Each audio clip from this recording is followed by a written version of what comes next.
नमस्कार, मैं हूं दिव्यदर्शनी बिष्ट और आप हमारे साथ देख रहे हैं हमारा खास कार्यक्रम खास मुलाकात। और आज हमारे साथ एक ऐसी शख्सियत हैं जिन्होंने अपनी गायकी से हज़ारों लाखों दिनों में अपनी जगह बनाई है। बॉलीवुड हो, सूफ़ी हो, गज़ल हो, भजन हो, कोई ऐसा सेगमेंट नहीं है जो उन्होंने छुआ ना हो और इसीलिए इन्हें इंडिया का वर्सेटाइल सिंगर भी कहा जाता है। हमारे साथ है भानु पंडित जी। बहुत स्वागत है सर आपका HNN 24/7 में। और ख़ास बात यह है कि उत्तराखंड से इनका खास नाता है। उत्तराखंड के रुड़की से ये आते हैं और यहाँ पर भी इन्होंने काफ़ी योगदान अपनी गायकी की वजह से दिया है। और एक और ख़ास बात, इन्होंने जो अपने करियर की शुरुआत की थी बहुत कम उम्र से। हमने सुना है कि आप महज 4 साल की उम्र में आपने अमर उजाला जैसे बड़े पेपर पर अपनी जगह बनाई। वो क्या मौका था और कैसे आपको उसमें जगह मिली? जी, सबसे पहले तो मैं बहुत बहुत धन्यवाद कहना चाहूँगा HNN चैनल का, जिन्होंने मुझे इस योग्य समझा। और ये कुछ भगवान की कृपा होती है, ब्लेसिंग्स होती हैं कुछ के। सबसे पहले तो मेरा ये सौभाग्य है कि मुझे एक ऐसी फैमिली में जन्म मिला कि जहाँ का माहौल पूरा धार्मिक और संगीतमय था। तो हम जब जैसे हमने होश अपना संभाला तो हमें भजन, रामायण और सुंदरकांड ये सब हमको सुनने को मिला कान में। तो वहीं से हमारी भक्ति भी जागृत हुई और संगीत का पहला कदम भी वहीं से निकला है। तो मैं मानता हूँ कि श्री रामचरितमानस जो है वो मेरे जीवन का भी आधार है और मेरे संगीत का भी आधार है। हाँ जी। जैसे हमने शुरुआत में अपने दर्शकों को बताया कि वर्सेटाइल सिंगर आपको कहा जाता है, कोई ऐसा सेगमेंट आपने नहीं छोड़ा। शुरुआत आपकी कौन से म्यूज़िक से की आपने और क्या आपने कोई ऐसे, क्योंकि आपकी लेगेसी है, फैमिली लेगेसी है कि सिंगर्स हैं, आपने भजन से शुरुआत की थी, लेकिन कैसे आपका इंटरेस्ट डेवलप हुआ कि नहीं आपको अपना जॉनर थोड़ा और बढ़ाना है? एक्चुअली जैसे हमारी तो आँख ही स्टेज पे खुली है। हमारे पापा ने हमको बचपन से ही ट्रेनिंग देना शुरू किया और उनको सुन के और भजनों को सुन के भक्ति से हमारा संगीत निकला है। तो स्टेज पे ही हमारी आँख खुली है। तो हमें ये मालूम नहीं था कि हमें किस दिशा में जाना है, क्या गाना है, कैसे करना है, क्योंकि वो तो सब पापा ही हमें गाइड करते थे कि भाई ऐसे गाना है, ऐसे परफॉर्म करना है। तो फिर बहुत बाद में जाके मुझे ये समझ आया कि जब एक रियलिटी शो किया स्टार भारत पे, ओम शांति ओम के नाम से, तो वहाँ पे मुझे कनिका कपूर जी ने पहली बार बोला कि आप ऐसा क्यों सोचते हो, क्योंकि मैंने वहाँ पे अपने इंट्रो में ये बोला था कि मैं सिर्फ भजन गाना चाहता हूँ और भक्ति बांटना चाहता हूँ संसार में। तो उन्होंने मुझे बोला कि नहीं, आपके पास इतना अच्छा टैलेंट है, तो हम भी तो भजन गाते हैं, अनूप जलोटा जी भी भजन गाते हैं और बड़े बड़े सिंगर्स हैं जिन्होंने भजन से शुरुआत की है, लेकिन उन्होंने फिर अपना दायरा बढ़ाया है और भी संगीत को एक्सप्लोर किया है, तो आप क्यों नहीं करते? तो पहले मेरे दिमाग में ये बात वहाँ से आई कि हाँ, मुझे और भी जो म्यूज़िक के जो जॉनर हैं वो एक्सप्लोर कर लेने चाहिए। तो तब फिर मैंने सोचा कि अब थोड़ा भक्ति से अलग भी मैं कुछ ट्राई करूँगा। फिर मैंने लिखना शुरू किया, कंपोज़ करना शुरू किया, फिर काफ़ी सारे नॉन सिंगर्स को गवाना शुरू किया और अभी भी मैं खुद गाता भी हूँ, कंपोज़ भी करता हूँ, लिखता भी हूँ। कभी कोई गाना ऐसा बन जाता है जिसमें मुझे लगता है कि किसी दूसरे सिंगर्स की आवाज़ ज़्यादा बेटर सूट करेगी, तो फिर हम उनको अप्रोच करते हैं। तो अब भजन भी चलते रहते हैं साथ में, भक्ति तो मैं छोड़ूंगा नहीं कभी भी, जब तक सांस में सांस है, क्योंकि उसी से हमारा आधार है। बिल्कुल। और आपने जिस तरह से कहा कि आप लिरिसिस्ट भी हैं, लिखते भी हैं, कंपोज भी करते हैं और आप डायरेक्ट भी करते हैं कि किसी की आवाज़ कुछ अच्छी सूट करे तो वो गाना उनको दिया जाए। लेकिन जब आप सिंगिंग से शुरुआत आपने की, आपके फादर ने आपको डायरेक्ट किया, तो लिखने का इंस्पिरेशन कहाँ से आया और ऐसे वो कौन व्यक्ति थे जिन्होंने आपको इंस्पायर किया, नहीं कि मैं इनसे प्रेरणा लेके मैं आगे अपना करियर करना चाहता हूँ? जी, मैं बहुत छोटा सा था तो हमारे घर पे क्या, तो एक उस समय तो बहुत ज़्यादा क्रेज़ था, तो रोज़, क्योंकि उस टाइम इतना सोशल मीडिया और ये सब नहीं था, तो रोज़ भीड़ लगी रहती थी घर पे कि भाई वो 2 बच्चे हैं, कोई गौरव भानु, उनको देखना है कि वो कैसे गाते हैं, छोटे हैं, पूरी रामायण उनको याद है, सुंदरकांड याद है, बड़े बड़े क्लिष्ट श्लोक उनको याद हैं, तो देखने आते थे सब। तो थोड़ा थोड़ा बच्चे के साथ जैसे छेड़खानी करते तो कुछ कह देते थे कि आप अभी हम कुछ बोलेंगे तो बना दोगे। अब हम बच्चे थे, हम बोलते थे हाँ बना देंगे, आप बताओ कि चलो अच्छा ये तस्वीर लगी है शेरा वाली माता की, तो इस पर कोई भजन बनाओ। तो हम बहुत छोटे से हैं, तो हम देखते कि अच्छा उस वक्त की बुद्धि के अनुसार के हाथ में तलवार है, शेर पे सवार है मेरी शेरा वाली माँ, इस तरह से।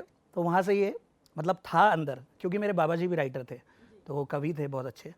तो मुझे लगता है कि ये मेरे ब्लड में कुछ है, मुझे नहीं मालूम था कि मैं लिख भी सकता हूँ, बट वो धीरे धीरे फिर होता चला गया। अभी भी मैं अपने गुणों को सर्च करता रहता हूँ कि और नया क्या कर सकता हूँ। तो जैसे जैसे समय आगे बढ़ रहा है, मुझे लगता है कि धीरे धीरे टैलेंट कुछ और नए नए निकल के आ रहे हैं। बिल्कुल, वो समय के साथ आप जैसे जैसे एक्सपीरियंस नए करते जाते हैं वैसे आपको भी पता चलता है कि क्या हमारे अंदर और छुपा हुआ है। अच्छा, यहाँ पर जब आपने बचपन से शुरुआत की, फैमिली आपकी पूरी सिंगिंग में थी, आपने कहा बाबा आपके जो थे वो कवि भी रह चुके हैं, राइटिंग का आपको वहीं से अनुभव हुआ, लेकिन चैलेंजेस भी बहुत आते हैं जब आप ऐसे फैमिली को बिलोंग करते हैं। प्रेशर फील होता है जब आप जैसे जैसे बड़े होते हैं कि नहीं हमें इनके जैसा उस लेवल पर पहुंचना है, फिर स्कूल लेवल में अपॉर्चुनिटीज़ मिलती है। तो आपके स्कूलिंग कॉलेज लाइफ में क्या ऐसे चैलेंजेस आपने फेस किए जो आपको लगता है कि वहाँ से टर्निंग पॉइंट हुआ आपकी लाइफ में? मुझे लगता है कि इस दुनिया में अगर कोई सबसे ज़्यादा सौभाग्यशाली अगर कोई आदमी है तो वो मैं हूँ, मुझे ऐसा लगता है, क्योंकि मैंने अभी तक अपनी लाइफ में कोई चैलेंज देखा ही नहीं है। मतलब जहाँ भी गए वहाँ हमेशा सपोर्ट ही मिला है। हम BSM इंटर कॉलेज रुड़की में पढ़े हैं जी। वहाँ के मैनेजमेंट से, वहाँ के जो लोग थे उनकी तरफ से हमेशा सपोर्ट ही सपोर्ट मिला है। स्कूल से हमेशा हमेशा सपोर्ट मिला है। जहाँ भी जाते थे वहाँ हमेशा घर परिवार का कोई प्रेशर नहीं, क्योंकि हमें तो खुद ही हमारे पापा ने स्टार्ट किया हुआ है। जी। तो मतलब मुझे लगता है कि बाकी लोगों के साथ, आर्टिस्ट लोगों के साथ कितनी ज़्यादा मतलब चैलेंजेस होते हैं, संघर्ष होता है, लेकिन मेरे साथ कुछ भी ऐसा नहीं हुआ अभी तक। तो मुझे लगता है कि मैं बहुत सौभाग्यशाली हूँ, क्योंकि ये कहने से कोई बहुत बड़ा आर्टिस्ट नहीं हो जाता कि मेरी लाइफ में बहुत बड़ा संघर्ष था, मैंने बहुत चैलेंजेस अपने देखे हैं, मैंने बहुत मेहनत की है। मेरी लाइफ में अभी तक ऐसा कुछ नहीं हुआ है। मुझे तो पहले से पहले ही हनुमान जी की कृपा से, क्योंकि मैं उनको गुरु मानता हूँ अपना, जी। तो वो अपने शिष्य का ध्यान रखते हैं खुद ही। बिल्कुल, वो तो आपने कहा ही है कि आप भक्ति वाला कभी नहीं छोड़ेंगे, क्योंकि वहाँ से आपको आशीर्वाद मिला है, वही आपको आगे लेकर जा रहा है। जब आपने कहा चैलेंजेस नहीं होते हैं, तो उसके अलावा भी जैसे आपके फ्रेंड्स रहे होंगे स्कूल कॉलेजेस में, और कई बार होता है जैसे आपने कहा लोग आपको छेड़ते थे कि आप बच्चे हैं, कि आप लिख सकते हैं, तो कई बार ऐसे फ्रेंड्स का भी होता है कि आपको फ्रेंड्स का भी उतना ही सपोर्ट मिला है या फिर आपने क्रिटिसिज्म भी फेस किया कुछ लेवल का? नहीं, मुझे नहीं लगा, क्योंकि सपोर्ट ही मिला हमेशा। बल्कि मुझे लगता है कि मेरे जो रिलेटिव्स हैं या दोस्त यार हैं, उनको मेरे ऊपर मेरे से ज़्यादा भरोसा है, क्योंकि बचपन में वो लोग हमें बोलते थे, अरे यार तुम लोगों को तो बॉम्बे जाना है ना, तुम तो वहाँ जाओगे तब ऐसा कर लेना। मैं बचपन में सोचता था कि ये ऐसा क्यों बोलते हैं कि अरे तुम तो यहाँ की चीज़ नहीं हो, तुम तो बहुत दूर की चीज़ हो, तुम्हें तो वहाँ जाना है। मैं सोचता था ये पता नहीं क्यों ऐसा बोलते हैं। और आज भी मुझे ये खुद के ऊपर मुझे इतना भरोसा नहीं होता है, लेकिन जो यार दोस्त हैं ना, उनसे बहुत ज़्यादा सपोर्ट मुझे हमेशा से मिलता है, क्योंकि वही मुझे इंस्पायर करते रहते हैं कि अरे नहीं, अभी बहुत दूर और भी जाना है। और उनके कहने से ही मैं यहाँ तक शायद आ भी गया हूँ। तो मुझे हमेशा सपोर्ट मिल गया, दोस्तों यारों ने हमेशा सपोर्ट किया, घर की तरफ से हमेशा बहन भाई माता पिता सब ने सपोर्ट किया मुझे हर जगह से। अब मेरा ये सौभाग्य है कि मुझे वाइफ भी मेरी सिंगर है, तो मतलब आप देखिए कि कितना बड़ा सपोर्ट होता है, एक जीवन साथी जो आपको समझे। अब वो भी संगीत में है, तो मुझे लगता है कि सब कुछ दिया हुआ है भगवान ने। मतलब मैं सोचता हूँ क्या मांगू भगवान से, सब कुछ मिला हुआ है। बिल्कुल, आपकी पार्टनर लाइफ में भी जाएंगे, लेकिन उससे पहले जो रुड़की से बॉम्बे तक का सफ़र था, जैसे आपने बताया कि आपके दोस्त थे, आपके रिलेटिव्स थे जो आपको पहले ही ये बता चुके थे कि आप यहाँ की चीज़ नहीं है, आप बहुत दूर जाएंगे, आपको बॉम्बे ही जाना है। लेकिन क्या आपने, भानु पंडित जी ने ये सोचा था कि मैं नहीं बॉम्बे ही जाऊंगा, या उन्होंने सोचा कि नहीं मैं यहाँ रहकर भी बहुत कुछ कर सकते हैं, और कोई सिटी उन्होंने चूज़ करी, या फिर बम्बई नगरिया भी? बम्बई नगरिया वो जहन में थी कुछ पहले से ही ना, शायद कुछ होता है रिलेशन ऐसा। मैं देखता था अपने घर पे, वो मैप्स वगैरह में देखता था कि ये जैसे टीवी पे देखता था, बाद में वो आते हैं ना टाइटल्स वगैरह सबकी, ये प्रोडक्शन हाउस का इसका पता कहाँ है, तो मैं देखता था कोई सीरियल खत्म होता है लास्ट में तो अंधेरी वेस्ट लिखा है। कोई भी चीज़ ऐसा जो भी मैं टीवी पे देखता था, लास्ट में उसका पता जो होता था वो अंधेरी वेस्ट होता था, मुंबई। मैं सोचता था ये अंधेरी वेस्ट कौन सी जगह है, क्या है ये बॉम्बे नगरिया। तो मेरे जहन में वो था कि मुझे जाना है, पर मैंने एक ईमानदारी अपने से हमेशा निभाई है। मुझे लगता है कि आप एकदम से छलांग नहीं मार सकते हो कहीं ना, आपको थोड़ा अपने आप को रगड़ना पड़ता है, अपने आप को तैयार भी करना पड़ता है। हालांकि ये संगीत तो ऐसा समंदर है कि आप इसमें जीवन भर सीखते ही रहते हैं, लेकिन उस वक्त जब सब बोलते थे तब मुझे लगता था कि नहीं, अभी और तैयार करना है मुझे अपने आप को, अभी और सीखना है, ताकि जब मैं वहाँ जाऊँ तो मुझे वहाँ प्रॉब्लम नहीं होनी चाहिए। वहाँ जाके ये नहीं लगना चाहिए कि हम ऐसी धरती पे आ गए कि हम यहाँ के योग्य नहीं हैं। तो मैंने अपने आप को तैयार किया, वेट बहुत किया मैंने 25 साल वेट किया अपने शहर में। 25 साल वेट किया अपने शहर में कि थोड़ा सा और अपडेट हो जाए, थोड़ा सा और सीख लें, थोड़ा सा और अपने आप को तराश लिया जाए। और इतना बड़ा रोल है, रामचरितमानस, सुंदरकांड, जागरण माता के, चौकी, ये सब करना, वहाँ पे तरह तरह के लोग मिलना, तरह तरह के अनुभव होना, अच्छे से अच्छे कलाकारों के साथ में भी गाना पड़ा और बेकार से बेकार लोगों के साथ भी काम करना पड़ा। वो सब एक्सपीरियंस लेके मैं वहाँ पे गया हूँ। तो अब ये है कि भगवान की कृपा से इतना अनुभव मेरे पापा ने मुझे दे दिया है कि मुझे वहाँ आपको कोई तकलीफ नहीं होती है, क्योंकि मैं हर उस चीज़ से गुजर चुका हूँ जो एक होता है ना कि आपको जो प्रॉब्लम क्रिएट करती है आपके लाइफ में, तो वो सब मैंने यहाँ पे देख लिया है अपने शहर में। उन छोटे छोटे अनुभवों से मुझे वो अनुभव प्राप्त हो गया कि अब वहाँ पे कोई ऐसी प्रॉब्लम नहीं होती है। एस्पायरिंग आर्टिस्ट होते हैं, बॉम्बे उनके लिए फाइनल डेस्टिनेशन होती है, और आपने कहा पेशेंस, मैंने पेशेंस जो रखा 25 साल का रखा, और 25 सालों के पेशेंस के बाद जब आप बॉम्बे पहुंचे, क्योंकि बॉम्बे पहुंचना ही अपने आप में एक बड़ी बात होती है, लेकिन बॉम्बे में सरवाइव करना अपने आप में एक अलग चैलेंज होता है। जैसे यहाँ तो आपको चैलेंज फेस नहीं करने पड़े, लेकिन बॉम्बे में क्योंकि आपसे बेहतर भी एक्टर्स होते हैं, कई ऐसे एक्सपीरियंस सालों सालों के होते हैं, उनके साथ काम करना, उनके बीच में अपने आप को ऐसे ढाल लेना कि जैसे हम यहीं के लिए बने और हम यहाँ पर हैं, तो वो क्या सफ़र रहा आपका? जी, मैं हमेशा सोचता था कि कैसे उन लोगों के साथ हम काम करेंगे और कैसे वो लोग गाते हैं, उठते बैठते हैं, क्या उनकी दिनचर्या है, वो कैसे हैं, हम कैसे हैं। लेकिन जब मैं वहाँ पे गया, धीरे धीरे छोटे छोटे से करते करते करते अभी भी चल ही रहा है वो सफ़र भी, तो मैं देखता हूँ, मुझे ऐसा लगता है कि मतलब मैं इसको एक घमंड के रूप में नहीं बोल सकता, पर मुझे ऐसा लगता है कि मैं तो यहीं के लिए बना हूँ और यहीं के लिए मैं बना था, इसलिए मैं यहाँ पे आराम से ढल रहा हूँ धीरे धीरे, क्योंकि मुझे लगता था यही तो है मंजिल अपनी, यहीं तो आना था हमें। तो मुझे कुछ नया फील वैसा नहीं होता वहाँ पे कि जैसे कुछ बड़ा। हाँ जी, जी जी, आत्मविश्वास वो बहुत बड़ी चीज़ है और वो भगवान ने दिया है, गॉड गिफ्ट मुझे। बिल्कुल, और जैसा कि हमने पहले भी आपको कहा, आप वर्सटाइल सिंगर हैं, तो हम सिंगिंग से शुरुआत आपकी करेंगे। वो ऐसा आपके करियर का कौन सा पहला गाना था जिसने आपको और ऊंचाइयों तक पहुंचाया है?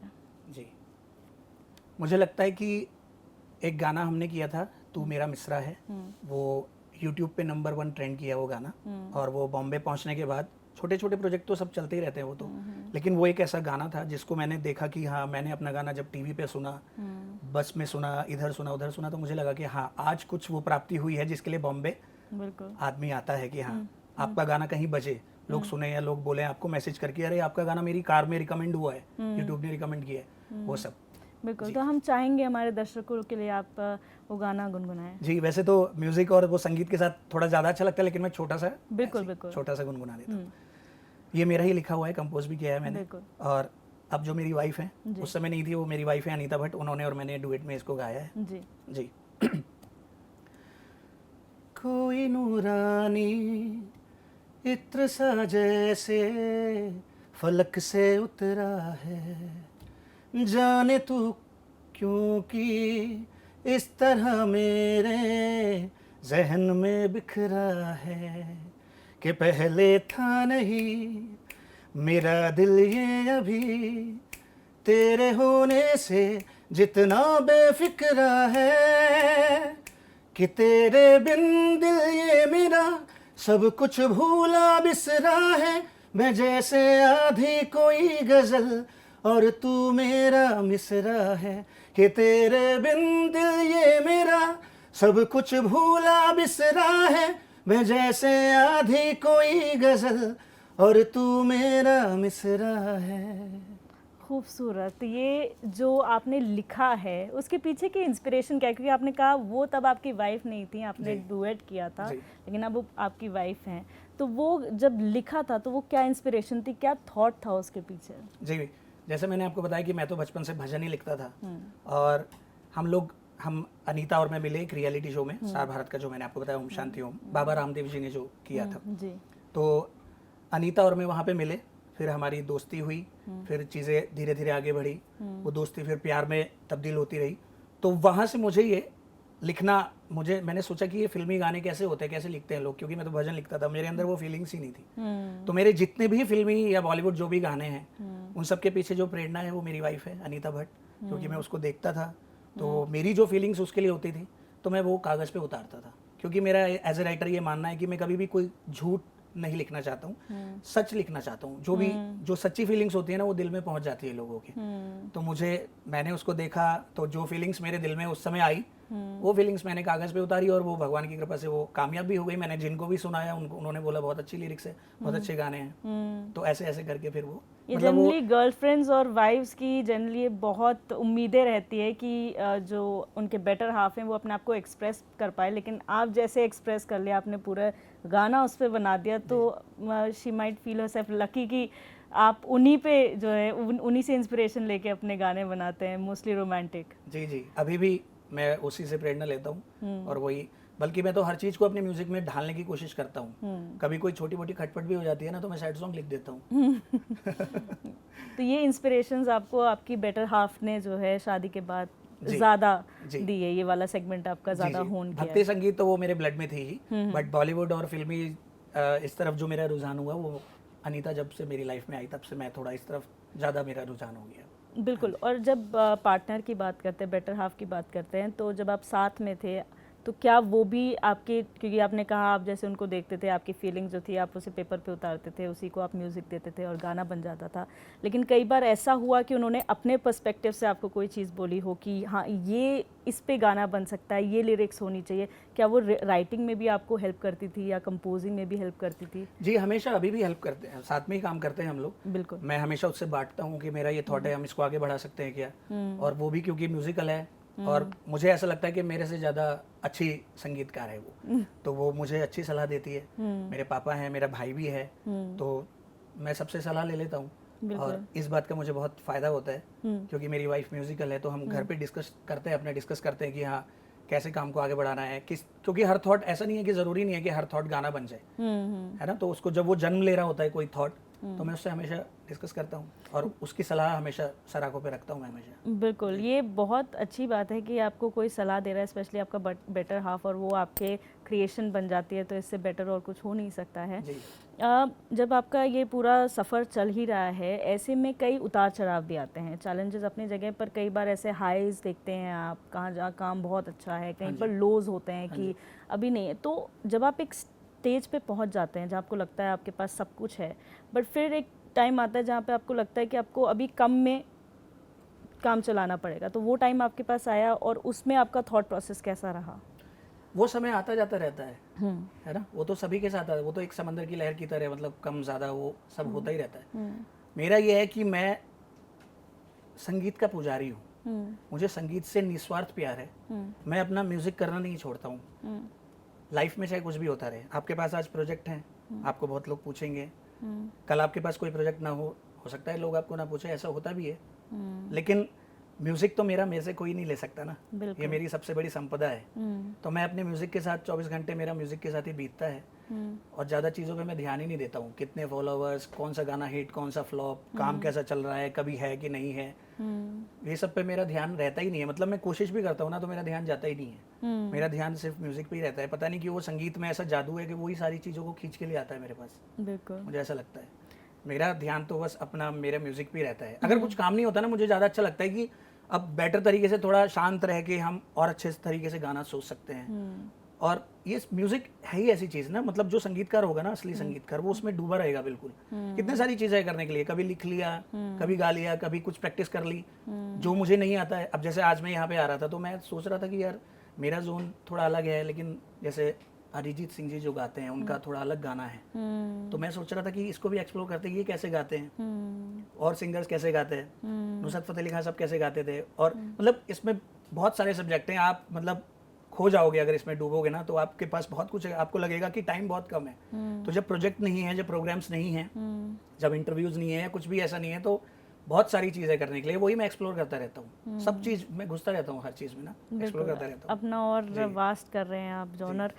जब हम बात कर रहे हैं म्यूज़िक की, तो म्यूज़िक में अब बहुत सारे इनोवेशंस हो गए हैं, टेक्नोलॉजी डेवलप हो गई। आपने कहा आपके टाइम पे सोशल मीडिया नहीं था, अब सोशल मीडिया बहुत एक्टिव रोल प्ले कर रहा है। जो आपने कहा फॉलोअर्स हैं, इंस्टाग्राम है, यूट्यूब है, तो ऐसे में क्या डिफरेंस आप मानते हैं पहले में और अब में? कितना वो एक आर्टिस्ट को as a singer, writer, composer कितना हेल्प करता है ये सारी चीज़ें, वो जो डेवलप टेक्नोलॉजी है और ये सारी चीज़ें कैसे आपको हेल्प करती हैं? मुझे लगता है कि बहुत अच्छी चीज़ है, बहुत अच्छे प्लेटफॉर्म्स अब आ गए हैं, अब निर्भरता उतनी नहीं रही है।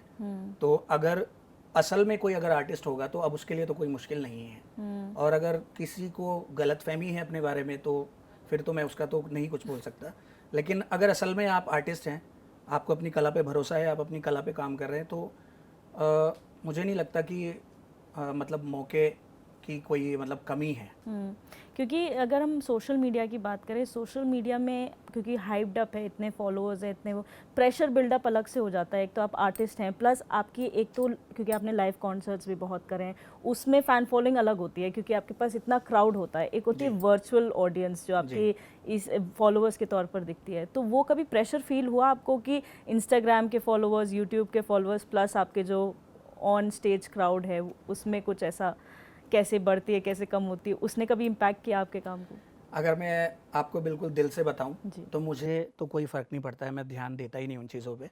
मेरा फोकस सिर्फ मेरे म्यूज़िक पे है। बाकी है कि ये सब चीज़ें जितनी भी है ना, ये सब बाय प्रोडक्ट है म्यूज़िक का ना।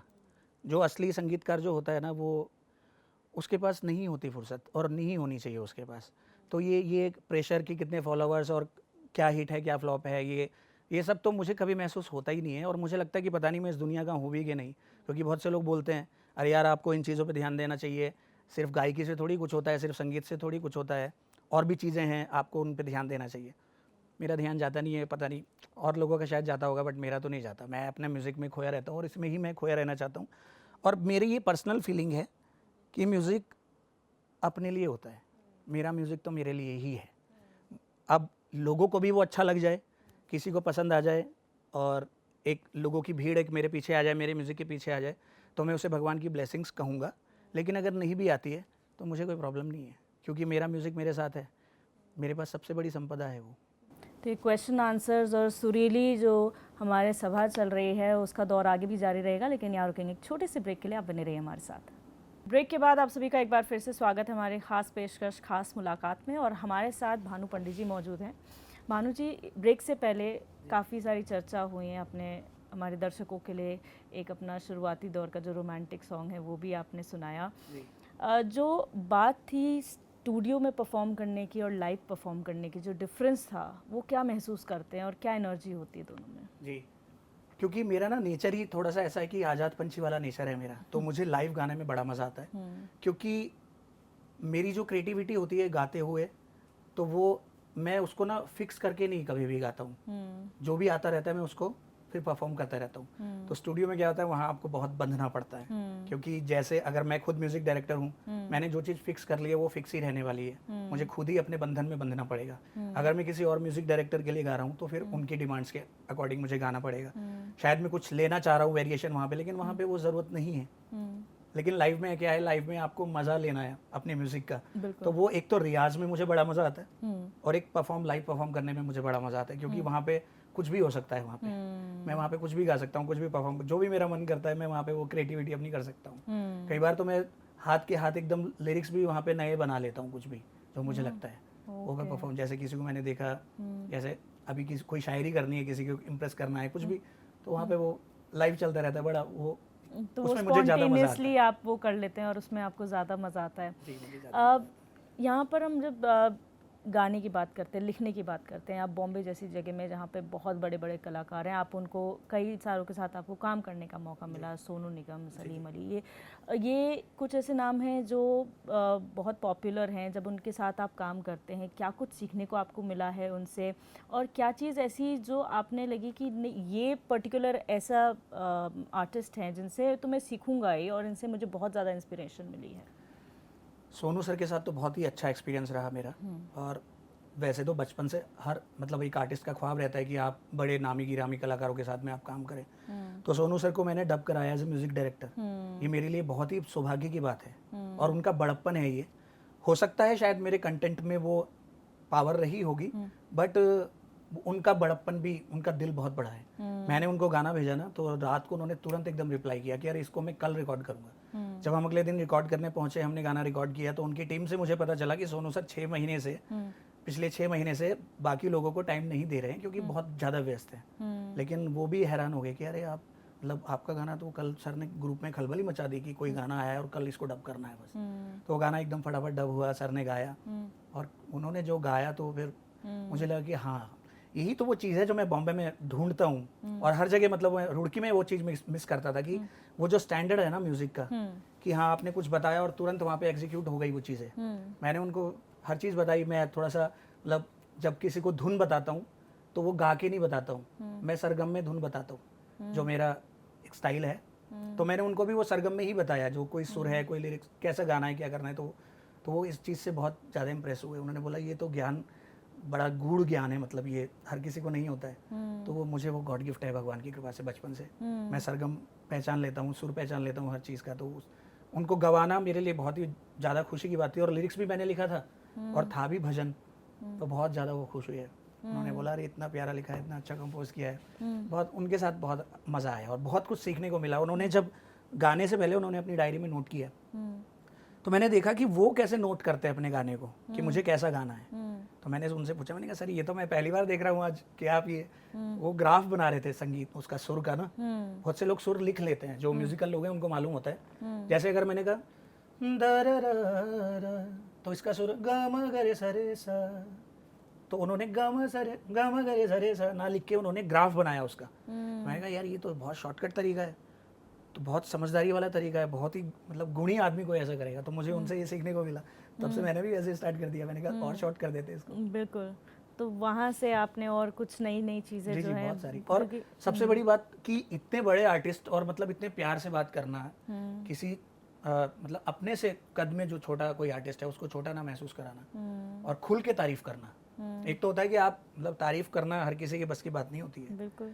कोई बहुत अंदर से ईमानदार होता है, सच्चा होता है, वही तारीफ करता है। वो सच्चाई और ईमानदारी उनमें है और मुझे लगता है इसलिए वो सोनू निगम जी हैं। बिल्कुल। अच्छा, जब आप कहते हैं खुलकर तारीफ करना सबके उसमें नहीं होता है, काफ़ी कम लोग होते हैं, तो कई ज़्यादा ऐसे लोग भी मिलते हैं जो आपको परेशान कर देते हैं या फिर जो आपको पसंद नहीं आते हैं। ऐसे भी लोग आपको मिले हैं इंडस्ट्री में जो मतलब आप जिनके साथ काम तो किया है आपने, लेकिन आपको लगा कि शायद नहीं करते तो ज़्यादा अच्छा होता। हाँ, कई बार ऐसे अनुभव हुए हैं, लेकिन मुझे लगता है कि मैं उनकी भी गलती नहीं मानता हूँ, क्योंकि ना संगीत ना ऐसी चीज़ है कि इसको ना आप डिफाइन नहीं कर सकते कि इसमें ये अच्छा है या इसमें ये बुरा है ना। तो वो सबका ना अपना अपना एक नज़रिया है देखने का, उस म्यूज़िक को, संगीत को, लिरिक्स को, धुन को। एक तो है कि बिल्कुल वाहियात ही होगा तो उसका तो कुछ नहीं कर सकते, उसको तो बच्चा भी बोल देगा कि बिल्कुल वाहियात है। लेकिन बहुत सी चीज़ें ऐसी होती हैं कि वो उसमें क्रिएटिव डिस्कशन में वो हो जाता है, मतभेद हो जाता है ना। मन भेद नहीं होना चाहिए, वो मतभेद हो जाता है, लेकिन फिर काम हो जाता है साथ में, क्योंकि दोनों ही अगर म्यूजिकल हैं तो वो समझते हैं उस चीज़ को। बिल्कुल। क्योंकि किसकी क्या ज़रूरत है, मैं जिस प्रोड्यूसर के लिए काम कर रहा हूँ उसको क्या चाहिए उस गाने में, है ना। मैं उसको अलग तरीके से देख रहा हूँ, सिर्फ एज ए कंपोजर देख रहा हूँ, वो एज ए प्रोड्यूसर देख रहे हैं, उनको मार्केट भी देखनी है, डायरेक्टर को अपना विजन देखना है, सिंगर को अपना कंफर्ट देखना है। तो बहुत सारी चीज़ें होती हैं। जब हम टेक्नोलॉजी की बात करते हैं तो ऑटो ट्यून बीच में बहुत चला था, जब बहुत क्रिटिसाइज़ भी हो रहे थे लोग कि नहीं आवाज़ अच्छी नहीं, लेकिन ऑटो ट्यून से जो है वो आवाज़ ठीक कर ली जाती है। तो आपके साथ भी कई बार ऐसा हुआ है कि आपने ऑटो ट्यून सेगमेंट में काम किया हो, जो या फिर जो आपके साथ हैं जिन्होंने काम किया हो ऑटो ट्यून में, और आपको लगा कि नहीं यार ऑटो ट्यून के बाद भी नहीं है, ये टेक्नोलॉजी सबके बस की बात नहीं है कि ऑटो ट्यून करेक्ट कर सकती है, लेकिन एक हद तक कर सकती है? ये तो बिल्कुल सच बात है, ऑटो ट्यून कुछ नहीं कर सकता। अगर आपको नहीं गाना आता है तो ऐसा नहीं है कि ऑटो ट्यून आपको कोई बहुत बड़ा अव्वल दर्जे का कलाकार है, बहुत अव्वल दर्जे का साउंड्स आपको करा देगा, बहुत गुणी आपको सिंगर बना देगा, ऐसा तो नहीं है बिल्कुल भी। जो भी ऑटो ट्यून वाले गाने हैं वो हमारे जैसे लोग तो हम तो सुन के बता देते हैं ना, और अब तो सभी बताने लगे हैं, सबको पता चल जाता है कि ये नकली काम है सब। तो ऑटो ट्यून क्या करता है कि एक छोटा सा एक फ्लेवर ऐड कर देता है बस उसमें, ये है बस उसका काम। उसका ऐसा नहीं है कि आपको कुछ नहीं आता तो वो आपको सिंगर बना देगा, ऐसा नहीं होता। जो इस्तेमाल करते हैं बड़े बड़े लोग भी इस्तेमाल करते हैं, हम भी करते हैं, सोनू सर भी करते हैं, सब लोग करते हैं, मतलब सब कुछ चाहिए होता है वो। लेकिन ऐसा नहीं है कि वो उसके बिना उनका काम नहीं चलेगा। वो तो बहुत सुरीले लोग हैं, वो तो मैंने आपको ऐसे बोल दिया है। सोनू सर तो बहुत सुरीले हैं, और जो असली घी हैं वो सब सुरीले हैं, शंकर महादेवन जी हैं, सब बड़े बड़े जो हैं वो बहुत सुरीले हैं। लेकिन एक फ्लेवर ऐड करने के लिए अगर हम ये कहने लगे कि नहीं जो असली सिंगर होते हैं वो पहले तो नुसरत फतेह अली खान साहब को आप देखो इतनी दूर माइक रख के गाते थे, आजकल के सिंगर तो यहाँ पे क्यों गाते हैं, क्या उनके आवाज़ नहीं उनके गले में? तो ऐसा तो नहीं होता ना, वो तो जो टेक्नोलॉजी जो चल रही है उसको इस्तेमाल तो करेंगे, लेकिन उसका एक इफेक्ट होता है खाली। तो ऑटो ट्यून का भी एक इफेक्ट है जो एक अच्छा चिपक जाता है उससे गाना एक ट्रैक के साथ में, तो वो हम भी यूज़ करते हैं, लेकिन एक हद तक, जहाँ तक वो फ्लेवर एक दाल में नमक जैसा होता है, उससे ज़्यादा नहीं हो सकता जी। अच्छा, आप सूफ़ी गानों के लिए बहुत जाने जाते हैं क्योंकि आपकी आवाज़ में वो दम है जो सूफ़ी एक कान को सुन के जो है सूफियाना एहसास दे जाता है। तो हम चाहेंगे हमारे दर्शकों के लिए आपको एक सूफ़ी गाना जो आपके दिल के बहुत करीब हो वो आप सुनाएं। जी, ऐसे तो बहुत सारे गाने हैं, लेकिन अभी रिसेंट सलमान अली जो हैं इंडियन आइडल विनर हैं, उनको मैंने अभी उनके साथ मैं कुछ प्रोजेक्ट कर रहा हूँ। तो अभी एक गाना हमारा रिसेंट रिलीज भी हुआ है, तो मैं चाहता हूँ कि मैं वही सुना देता हूँ। बिल्कुल बिल्कुल अभी तो वो उन्होंने गाया है, मैंने as a composer as a lyricist उनको दिया है, तो मैं आपको सुना देता हूँ। बिल्कुल। तुम चाहे जिसको चाहो मुझे हर्ज नहीं है,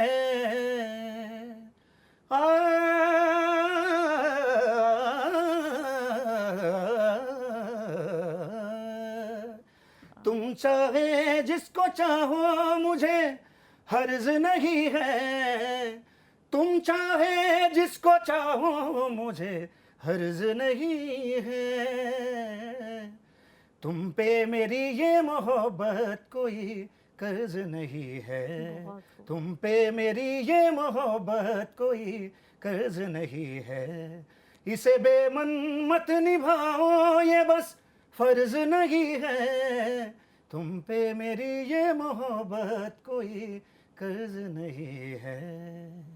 बहुत खूबसूरत। ये जो आवाज़, जो लय है, पूरा फील जो देता है, वो अपने आप में, इसीलिए आप दिलों पर राज करते हैं। अपने सूफ़ी गानों से, अपने वर्सेटैलिटी के लिए आप जाने जाते हैं। जब गानों की हम बात करते हैं तो एक दौर था, ओल्ड इज़ गोल्ड हम कहा करते थे। उसके बाद सबकी अपनी राइटिंग्स होती है, लिखावट होती है, आपकी भी अपनी है, आप अपने एक्सपीरियंसेस से लिखते हैं। लेकिन अभी एक दौर आया जहाँ पर पुराने गानों को नया फ्लेवर देकर जो है, मतलब कई ऐसे हैं जो बहुत ब्यूटीफुली लिखे गए हैं, दोबारा से बनाए गए हैं, लेकिन कुछ ऐसे लगते हैं कि शायद उनके साथ छेड़छाड़ नहीं की जानी चाहिए थी। तो वो आपको लगता है कितना जस्टिफाइड है पुराने गानों को दोबारा से करना, या फिर उसमें कुछ डिफरेंट करना चाहिए आज के आर्टिस्ट को जो कर रहे हैं ऐसा? ये जितना भी काम है रिक्रिएट करने का या पुराने गानों को छेड़ने का, ये सब नॉन म्यूजिकल लोग करते हैं, क्योंकि वो मार्केट के लोग हैं, उनको बिजनेस करना है, वो है ना, उनको मार्केट देखना है कि क्या बेचना है, कौन क्या सुन रहा है, वो उनका काम है। संगीतकार जो इस बात पे एग्री कर रहा है कि हाँ मैं रिक्रिएट करूँगा या पुराने गानों के साथ छेड़छाड़ करके उनको बनाया जाएगा और फिर किसी लेबल के साथ डील होगी, वो क्या है, वो अपने आप के कलाकारी को ही वो शायद मेरे ख्याल से वो मार रहे हैं, क्योंकि ये तो ताज़ा होना चाहिए इसमें ना म्यूज़िक। आप मज़ा कैसे लोगे? अब जैसे एआई आ गया है ना, एआई लिख भी सकता है, गा भी सकता है, कंपोज भी कर सकता है, लेकिन अब जैसे मैं जब रियाज़ करता हूँ या जो गाना लिखने में जो मुझे मज़ा आता है, गाना बनाने में जो मज़ा आता है मुझे, वो मज़ा मैं एआई को क्यों दूँ? मतलब वो तो मुझे लूटना है ना। तो अगर मुझे मज़ा लूटना है तो मैं करूँगा ओरिजिनल म्यूज़िक, और अगर मुझे सिर्फ पैसा कमाना है, नाम कमाना है, कमर्शियल भी देखनी है और भी चीज़ें देखनी है, स्टेटस बनाना है या जो भी है कि काम तो करना ही है, दुनिया के साथ चलना पड़ेगा, तो फिर वो कुछ लोग होते हैं वो करते हैं। लेकिन मुझे लगता है कि वो शायद नहीं करना चाहिए, लेकिन क्या पता उन लोगों को रिक्रिएट करने में मज़ा आ रहा हो, वो वाला जो मुझे ओरिजिनल करने में आ रहा है ना। कुछ लोगों को ओरिजिनल बनाने में मज़ा आ रहा है, कुछ लोगों को रिक्रिएट करने में भी शायद हो सकता है मज़ा आ रहा हो कि इस चीज़ को हम ऐसे भी देखें, इस फ्लेवर में देखें, इसी गाने को हम और कैसे देख सकते हैं, शायद उनको भी मज़ा आ रहा होगा। वो अपनी जगह शायद गलत नहीं है, लेकिन क्रिएटिविटी कहाँ है? क्रिएटिविटी तो तभी होगी ना जब आप ताज़ा कुछ करोगे, नया कुछ करोगे, ओरिजिनल कुछ करोगे। मैं तो इस चक्कर से खुद परेशान कई बार रहता हूँ कि मैं जो भी लिखता हूँ मुझे लगता है कि यार क्या लिखें, ये सब तो लिखा हुआ है पहले ही, तो यही वही सुर हैं। अब मैं सोचता हूँ कि लोग, अगर मैं बोलूँगा तो कुछ लोग जो संगीतकार हैं उनको लगेगा, मतलब कई बार तो मुझे लगता है कि मैं 7 सुर जो है ना, मैं उनसे भी कभी कभी बोर हो जाता हूँ, क्योंकि वो 7 सुर ही है ना, उसमें तो पूरे जहान का संगीत है, वो तो ईश्वर का बनाया संगीत है। बट मेरी सोच ऐसी है कि यार 8वां सुर भी बना देता यार, अगर मेरे बस में होता तो, क्योंकि वो सुर वही हैं, उन्हीं सुरों में हमें बनाना पड़ेगा, लिरिक्स भी घूम फिर के वही हैं, करना तो उसके आसपास ही है ना। लेकिन फिर भी कोशिश ये होनी चाहिए कि हम ओरिजिनल कुछ करें, कुछ नया करें जो पहले ना लिखा गया हो, पहले ना बनाया गया हो, कुछ इस तरीके के प्रयास तो करें कम से कम। हालांकि बनेगा नहीं, बनेगा 7 सुर में ही बनेगा, वही थॉट, रोमांटिक है, सैड है, सूफी है, भजन है, वो घूम फिर के आना उनको एक सेंटर पे ही है। लेकिन अपनी तरफ से हमें कोशिश करनी चाहिए कि क्या पता अगर हम प्रयास करेंगे तो कुछ नया निकल जाए। तो हमें अपने तरफ से एफर्ट करना चाहिए, अगर हुआ तो अच्छा है, वरना आप जो कर रहे हैं वो करते रहिए। हाँ जी, हाँ जी।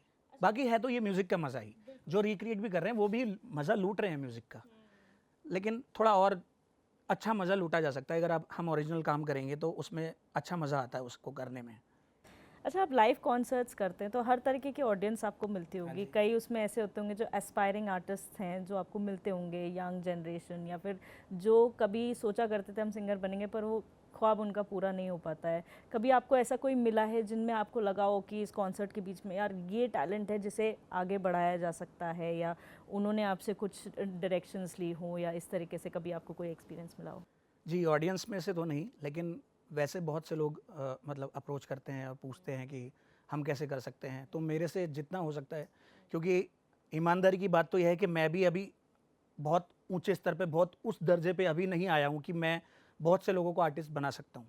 लेकिन मेरा प्रयास ये रहता है, जैसे मैं रुड़की का हूँ, तो मेरे रुड़की में जो सिंगर्स हैं, जो जूनियर हैं, वो सीखना चाहते हैं, जो रिस्पेक्ट भी करते हैं, तो मैं ये प्रयास करता हूँ कि उनको अपनी तरफ से कुछ हेल्प कर सकूँ, कभी उनको लाइव का एक्सपीरियंस दे सकूँ, मेरे साथ उनको शो में ले जा सकूँ, उनको पता चले स्टेज पे, स्टेज से पब्लिक कैसे दिखती है, गाना बजाना वहाँ कैसा होता है, क्या साउंड आती है, कैसे वहाँ और भी चीज़ें होती रहती हैं, वो सब उनको एक्सपीरियंस मिले। तो मैं कोशिश करता हूँ, ज़्यादातर जो लोग मुझे अप्रोच करते हैं मैं उनको अपने प्रोग्राम्स में लेके जाता हूँ, उनको कोशिश करता हूँ कि वो भी देखें, वहाँ से सीखें, उनको भी वो मौका मिले धीरे धीरे। जैसे हमने अपने पापा को देख देख के, हमारे पापा गा रहे हैं तो हम पीछे ही तो हैं उनके स्टेज पे, हम वहीं से तो एक्सपीरियंस ले रहे हैं वो सब। तो ये मैं कोशिश ज़रूर करता हूँ कि अगर कोई मुझे अप्रोच करे तो मैं उनको जितनी मेरे से हेल्प हो सकती है वो मैं करने की कोशिश करता हूँ। जी। भजन की बात, क्योंकि शुरुआत आपकी रामचरितमानस से हुई और कई सारी चीज़ें आपने जो है बचपन से सीखी हैं, ऐसा कोई भजन आपके दिमाग में जो आपने शुरुआती दौर में गाया हो, जो आपको लगा हो कि ये मेरे दिल के सबसे करीब है, जो आपके भजन का दौर था और वो काफ़ी पावर देता है आपको आज भी, वो हम सुनना चाहेंगे? जी, जी, मैं आपको अपना ओरिजिनल ही सुनाता हूँ। बिल्कुल, हाँ बिल्कुल। जी। माता की भेंट है और ये मेरे ख्याल से शायद 15 साल पहले वैष्णो देवी में जा रहा था अपनी फैमिली के साथ। तो वो जाते जाते जाते जाते वहाँ से मुझे वो प्रेरणा मिली, मैंने देखा कि मन में भाव आया, तो वहाँ वो मैंने चढ़ाई चढ़ते चढ़ते ये भजन बनाया था। तो वो मैं आपको सुनाता हूँ कि वो क्या वो भाव थे मेरे उस वक्त। कठिन चढ़ाई सहते सहते जय माता की कहते कहते, कठिन चढ़ाई सहते सहते जय माता की कहते कहते, सर पे बांधे लाल चुनरिया नाचेंगे हम गाएंगे, सर पे बांधे लाल चुनरिया नाचेंगे हम गाएंगे, वैष्णो देवी जाएंगे हम, वैष्णो देवी जाएंगे, वैष्णो देवी जाएंगे हम, वैष्णो देवी जाएंगे। कठिन चढ़ाई सहते सहते जय माता की कहते कहते, सर पे बांधे लाल चुनरिया नाचेंगे हम गाएंगे, सर पे बांधे लाल चुनरिया नाचेंगे हम गाएंगे, वैष्णो देवी जाएंगे हम, वैष्णो देवी जाएंगे। क्या बात है! मतलब आपने वो चढ़ाई को भी जो है अपने एक्सपीरियंस में तब्दील, अपनी लिरिक्स में तब्दील कर दिया। जी, जी, मैं जो भी अनुभव करता हूँ मैं उसको कोशिश करता हूँ कि उसको उतार दिया जाए कागज़ पे। बिल्कुल, आपने कहा उत्तराखंड, जैसे रुड़की से आप जहाँ पर से आते हैं, वहाँ के अगर कोई एस्पायरिंग आर्टिस्ट हैं, आप उनकी मदद करना चाहेंगे। ऐसे कई उत्तराखंड के ऐसे कई आर्टिस्ट हैं जो अब सोशल मीडिया पे परफॉर्म करते हैं, अपना दायरा बढ़ा रहे हैं, कॉन्सर्ट्स भी करते हैं। उनके लिए आपका कोई ऐसा आप कोई सलाह देना चाहेंगे कि वो क्या बेहतर कर सकते हैं? क्योंकि कई ऐसे हैं जो फोक कर रहे हैं, कई ऐसे हैं जो अपनी क्रिएशंस में हैं या फिर दोबारा से रिक्रिएट कर रहे हैं चीज़ों को, तो उनके लिए आप क्या मैसेज देना चाहेंगे? मुझे ऐसा लगता है, और ये मैं चाहता हूँ कि क्योंकि ये मेरी विचारधारा है ना? तो मैं अपनी विचारधारा किसी के ऊपर थोपना भी नहीं चाहता हूँ और मैं इस योग्य भी नहीं हूँ कि मैं किसी को कोई सलाह या कोई ज्ञान दे सकूँ। लेकिन ये मैं मेरा पर्सनल अनुभव जो कहता है, मैं वो बता रहा हूँ सिर्फ। मुझे लगता है कि काम जो होता है ना, वो जादू होता है। अगर आप अपने काम से प्यार करोगे, उसको टाइम दोगे ना, वो सब कुछ ला के देगा आपको, सब कुछ। आपको लगता है ना कि आप घर पे बैठ के अगर साह लगा रहे हो, तो साह लगाने से फॉलोवर्स का क्या मतलब है? वो फॉलोवर्स कैसे ला सकता है? या साह लगाना या रियाज़ करना, ये आपको प्रोजेक्ट कैसे ला के दे सकता है? क्योंकि प्रोजेक्ट तो आपको तब मिलेंगे जब आप लोगों से मिलोगे, जुलोगे, उनको बताओगे, कुछ प्रमोशन होगा या कुछ बातचीत होगी, कुछ डिस्कशन होगा, तब आपको कुछ मिलेगा। लेकिन वही मैं जादू इसलिए बोल रहा हूँ इसको कि आप सिर्फ अपना काम करो, आप अपने काम को पॉलिश करो, आपको पता ही नहीं चलेगा कैसे सीन क्रिएट होगा। वो सारा सीन वो आपका वो म्यूज़िक बनाएगा, आपका वो काम बनाएगा। अगर आप सच्चाई से समर्पित हो अपने काम के प्रति, तो आपका काम जो है ना वो सब सीन वो क्रिएट कर देगा, आपको कुछ नहीं करना होता है, वो अपने आप समय के साथ बनाएगा। भगवान भी आपकी मेहनत देख रहा है, और वो संगीत है जो, वो तो जादू है, तो वो अपना जादू करता है। अब मैं जब रुड़की में था तो बॉम्बे में, ऐसा तो नहीं कि मैंने एक दिन सोचा कि हाँ बैग पैक करता हूँ बॉम्बे चला जाता हूँ, ऐसा तो नहीं हुआ ना। मैंने वेट किया, मैंने काम किया, अपने काम से प्यार किया, तो मेरे लिए वो मौका भगवान ने बना दिया। अब स्टार भारत पे ओम शांति ओम का ऑडिशन था, मैंने दिया, करते करते करते करते मैं वहाँ पे पहुँच गया, टॉप 6 में पहुँचा। फिर वहाँ से फिर टिकट टू मुंबई हो गया, वहाँ पे रहने लगा। तो वो जितने भी मेरे ख्वाब थे, वो सपने थे, वो मैं जी रहा हूँ। लेकिन मैंने कुछ खास प्रयास नहीं किया उसके लिए। मैंने सिर्फ ये सोचा कि अपने टैलेंट को मैं पॉलिश कैसे करूँ, अपने काम से प्यार कैसे करूँ। मतलब डेडिकेशन जो है ना, वो आपके लाइफ में सब कुछ कर देते हैं, मुझे तो ऐसा लगता है। बाकी मैं किसी को ये नहीं बोलूँगा कि नहीं तो हम सिर्फ कमरे में बैठ के रियाज़ करते रहो, किसी से मिले जुलो मत, प्रोजेक्ट पे ध्यान मत दो या और चीज़ों पे ध्यान मत दो। बट मुझे लगता है कि आप अपने काम से प्यार करोगे ना, तो वो सब कुछ करेगा आपके लिए। आपको नहीं पता चलेगा कि कैसे। अब देखो ना, प्रकृति ने आपके लिए सब कुछ कर रखा है ना। अभी सांस आपकी मर्जी से नहीं आ रही है ना, प्रकृति दे रही है ना आपको, अपने आप दे रही है वो। तो ये सब चीज़ें ऑटोमेटिक हो जाती हैं। आपको सिर्फ अपने काम से प्यार करना होता है और काम करना होता है, बस ईमानदारी से सब कुछ आ जाता है। बिल्कुल, ये बहुत अच्छी बात है कि जो है आप पेशेंट रहिए उस चीज़ के लिए, आप अपना काम करते जाइए, इवेंचुअली पे ऑफ करेगा। अगर कॉमर्शियल एंगल की बात करें सर, यहाँ पे कई ऐसे जो अभी यंग जनरेशन है वो कॉमर्शियल की तरफ ज़्यादा अट्रैक्ट होती है, क्योंकि मेहनत सबकी होती है, मेहनत सब करते हैं, लेकिन कई लोग कॉमर्शियल एंगल को बहुत जल्दी अचीव करना चाहते हैं। तो आपका क्या मैसेजेस उन लोगों के लिए है जो देखते हैं बॉम्बे है, बड़ी सिटी है, वहाँ जाके आप नेम फेम पैसा सब कुछ कमा सकते हैं विथ लिटिल और मोर एफर्ट्स, उनके लिए आप क्या संदेश देना चाहेंगे? क्योंकि आप रह चुके हैं वो ज़िंदगी, आपने वहाँ के तौर तरीके देखे हैं, वहाँ इनसाइड लाइफ आपने जी है, तो वो रियलिटी चेक अगर आप देना चाहें तो किस तरीके का रियलिटी चेक आप देंगे? मुझे लगता है कि सबके अपने अपने गोल होते हैं। किसी को शायद फॉलोवर्स ही अचीव करने हैं, किसी को शायद पूरी ज़िंदगी बीत जाए इस दुख में कि मेरा साह क्यों नहीं लग रहा है। मैं तो अभी भी सोचता रहता हूँ, अंदर ही अंदर दुख चलता रहता है, जो चीज़ नहीं आती कि यार ये क्यों नहीं आ रही है, ये तो अभी तक आ जानी चाहिए थी। इतने साल से हम कोशिश कर रहे हैं, मेहनत कर रहे हैं, लेकिन वो क्या है कि वो तो ईश्वरीय चीज़ है, कभी आ जाती है, कभी नहीं भी आ जाती है ना। तो वो ना अपना अपना नज़रिया है सबका देखने का, कि कौन चीज़ों को कैसे देख रहा है। तो जिनको फॉलोवर्स ही चाहिए वो अपना उस तरीके से चलते हैं, जिनको वो नाम चाहिए, फेम चाहिए, कि उसके साथ काम करना है, उसकी फिल्म में गाना है, मौके चाहिए, उनका अपना नज़रिया है देखने का, वो अपनी तरीके से देखते हैं। लेकिन हाँ ठीक है, कोशिश ज़रूर करनी चाहिए। अगर आप यहाँ पे हैं, स्टेट लेवल पे हैं, आपको लगता है कि वहाँ पे जाना चाहिए और प्रयास करना चाहिए, तो बिल्कुल आपको मैदान में उतरना चाहिए। आपको तजुर्बा तो मिलेगा, अनुभव मिलेगा। अगर कुछ आपको लगेगा कि नहीं अभी हम उस लायक नहीं हैं, फिर से मेहनत कर लो, फिर से रियाज़ कर लो, फिर से वो चीज़ें कर लो। हमेशा दरवाजे तो खुले ही हैं। हम तो अब ऐसा थोड़ी है कि जो बॉम्बे में पहुँच गए वो बिल्कुल परफेक्ट लोग हैं। मैं तो आज भी सीख रहा हूँ, और मुझे लगता है अभी भी कुछ भी नहीं आता है, लेकिन वो धरती है ना, वो सिखा रही है। वहाँ पे वहाँ के लोग सिखा रहे हैं, इंडस्ट्री सिखा रही है, वो सीख रहे हैं धीरे धीरे। तो सीखते रहना ज़रूरी है हमेशा। डुएट आपने अपनी वाइफ के साथ शादी से पहले भी परफॉर्म किया था, शादी के बाद भी आप करते हैं, तो जब कॉन्सर्ट्स में जाते हैं वो आपके साथ होती होंगी, तो कई बार ऐसा होता होगा कि आपको कॉन्सर्ट करना है जहाँ पर आपको इंडिविजुअली या डुएट परफॉर्म करना है, तो कभी उनको ना लगे कि नहीं मुझे नहीं करना है कॉन्सर्ट, या आपको लगे, तो फिर वो कैसे डिसीजन मेकिंग होती है? कोई कॉन्सर्ट में आपको जाना है जहाँ मतलब डुएट साथ परफॉर्म में नहीं करना है, ऐसा कभी हाँ, लगे? मतलब कि ऐसे कि नहीं यहाँ पर मुझे परफॉर्म नहीं करना, ये डुएट मुझे नहीं करना, कभी ऐसे सिचुएशंस भी आए होंगे आपके साथ? नहीं, ऐसा नहीं आता है। हम दोनों तो तड़पते रहते हैं कि साथ में कैसे परफॉर्म करेंगे, कब। तो आपका साथ उसमें वाला ज़्यादा मज़ा आता है। साथ में ज़्यादा। तो ऐसे कितने इंस्टेंसेस होते हैं जहाँ पर आपको साल में जो है डुएट परफॉर्म करने का, क्योंकि आप सूफी भी करते हैं, आप इंडिविजुअल काफ़ी स्टेज शोज करते हैं, तो ऐसे कौन से वो मौके होते हैं जहाँ पर डुएट वाला आप लोग खुद चूज़ करते हैं, आपको ऐसे मौके मिल जाते हैं? ऐसे मौके मिल जाते हैं, ऐसा बन जाता है। जैसे वही डीलिंग की बात होती है, वो तो कि अलग अलग कैसे किसका क्या मतलब कॉन्सेप्ट है अपने शो को लेके, कि कैसा वो चाह रहे हैं। बाकी है कि हम कोशिश अपनी तरफ से करते हैं। कोई हमारे पास जैसे कोई कॉल आती है, हम बोलते हैं कि भाई हम डुएट भी साथ में परफॉर्म करते हैं, अगर आपको लगता है तो हम साथ में भी कर सकते हैं। तो वो फिर बोलते हैं कि हाँ डुएट हो जाए तो और अच्छा है। ऐसा जी। तो फिर आपको टूर भी करने का मौका मिल जाता है। जी, आपने कितने शोज ऐसे? जी, इंडिया में जो टूर होते हैं वो हम साथ में ज़्यादातर कोशिश करते हैं, लेकिन वो मेरी वाइफ जो है वो बाहर जब जाती है वो मेरे को तो लेके नहीं जाती है वो। तो मैं उसको बोलता रहता हूँ हमेशा कि यार तू अकेले जाती है।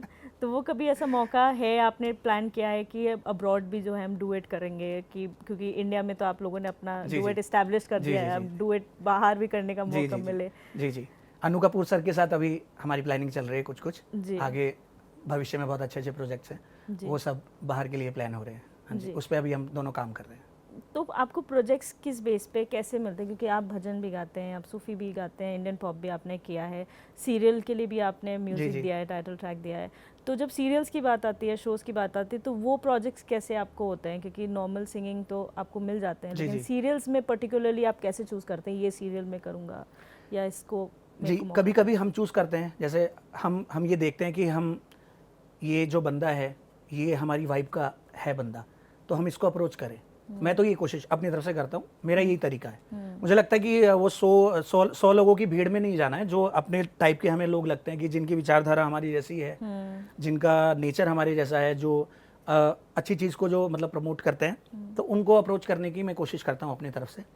तो कभी ऐसा हो जाता है कि हम अप्रोच करते हैं और हमारी वाइब मिल जाती है, फिर हमारे प्रोजेक्ट आ जाते हैं ऑन बोर्ड हो जाते हैं। कभी सामने से आ जाती हैं कि हम ये काम कर रहे हैं, आप इंटरेस्टेड हैं क्या? तो ऐसे होता है। कुछ यंग आर्टिस्ट ने भी कभी आपको अप्रोच करा है कि सर हमने लिखा है और हम आपकी आवाज़ चाहते हैं, या फिर आपकी लिखावट हम गाने की कोशिश कर सकते हैं? क्योंकि जो एक्सपीरियंस्ड है वो तो है ही, पर जो यंग एस्पायरिंग है वो भी कभी आपके पास आए हैं? जी, इंस्टाग्राम पे बहुत सारे लोग हमेशा पूछते रहते हैं, और मैं हमेशा बोलता भी हूँ सबको कि आप हमेशा बात करो, पूछो, और उससे क्या होता है कि जब कभी पता नहीं होता ना कि आपको कब ज़रूरत पड़ रही है। अब अगर मुझे आज ज़रूरत है किसी लिरिक्स की, और आज ही मैंने किसी का मैसेज देखा है, तो एकदम से दिमाग में आ जाएगा। अगर वहाँ पे किसी ने मुझे डाला हुआ होगा कि सर हम इंटरेस्टेड हैं, तो मैं तो हमेशा चाहता हूँ कि लोग हमेशा पूछते रहें, ताकि मतलब मैं भी ये चाहता हूँ कि नए लोगों को मौका धीरे धीरे मिल जाना चाहिए। तो अच्छा है अगर लोग पूछते हैं, तो मैं कोशिश तो ज़्यादातर करता हूँ हमेशा। मैं तो आपके खुद के कॉन्टैक्ट दे देता हूँ, खुद के कॉन्टैक्ट दे देता हूँ मैं। अगर कोई मतलब मुझे लगता है ना कि हाँ इसमें बाकी में ही बात है, तो मैं बिल्कुल एकदम मतलब नीडर होके, मतलब मुझे कोई इनसिक्योरिटी नहीं है, मैं बोल देता हूँ कि ये कॉन्टैक्ट है, आप ये कर लो। तो अगर जो आपके दर्शकों से मैं भी कहना चाहूँगा, अगर आप में वो बात है तो आप ज़रूर इंस्टाग्राम पे बात कीजिए, भेजिए। कभी भी कुछ भी हो सकता है, आप भाग्य की बात है, आप कोशिश तो करो, प्रयास करो, हम साथ में कुछ कर सकते हैं। आपके लिरिक्स हो, मेरी धुन हो, या मेरे लिरिक्स हो, आप सिंगर हो, है ना। और भी बहुत सारे काम होते हैं, म्यूजिक प्रोग्रामिंग होती है, मिक्सिंग होती है, मास्टरिंग होती है। एक गाने में बहुत सारे लोगों का योगदान होता है। तो आप बेझिझक आप बात कीजिए, हम साथ में जरूर कर सकते हैं। बिल्कुल। और अंत में जाते जाते हम चाहेंगे कि आप एक क्लोजिंग सॉन्ग जो है, एक मैसेज देने के लिए हमारे दर्शकों के लिए गुनगुना दीजिए। एक पंजाबी भी मैं लिखता हूँ, तो एक पंजाबी गाना हमने किया था एल्बम, तो मैं वो सुनाता हूँ। मैनू इल्म है यारा की फरेब मेरे नाल तू कर दिए, मैनू फेर भी तेरे नाल पता नहीं की हमदर्दी है। मैनू इल्म है यारा की फरेब मेरे नाल तू कर दिए, मैनू फेर भी तेरे नाल पता नहीं की हमदर्दी है। भावें कतल तू कर मैनू पर ये गल सहन नहीं हुंदी है, तू ताश दे पत्ते वांगू क्यों हर हाथ च घुमदी है, कपड़े वांगू क्यों रोज रोज तू यार बदल दी है। ये मेरा पंजाबी गाना था। बहुत सुंदर, thank you so much Bhanu ji, हमें समय देने के लिए, अपनी एक्सपर्टीज़ हमारे साथ शेयर करने के लिए, अपने एक्सपीरियंसेस हमारे साथ शेयर करने के लिए बहुत बहुत शुक्रिया हमें समय देने के लिए। तो ये थे भानु पंडित जी, जो लिरिसिस्ट हैं, कंपोज़र है, सिंगर हैं। इन्होंने अपने एक्सपीरियंसेस शेयर करे हैं, और अंत में जाते जाते उन एस्पायरिंग आर्टिस्ट को भी मैसेज दिया है कि कोई काम करना चाहता है, कोई डेडिकेटेड है अपने काम के लिए, तो वो ज़रूर आगे बढ़ सकता है। वो हमेशा ऐसे आर्टिस्ट के साथ जुड़ सकता है जो उन्हें आगे ले जाने में मदद कर सकते हैं। फिलहाल ख़ास पेशकश में बस इतना ही। आप देखते रहिए HNN 24/7, जुनून सच दिखाने का।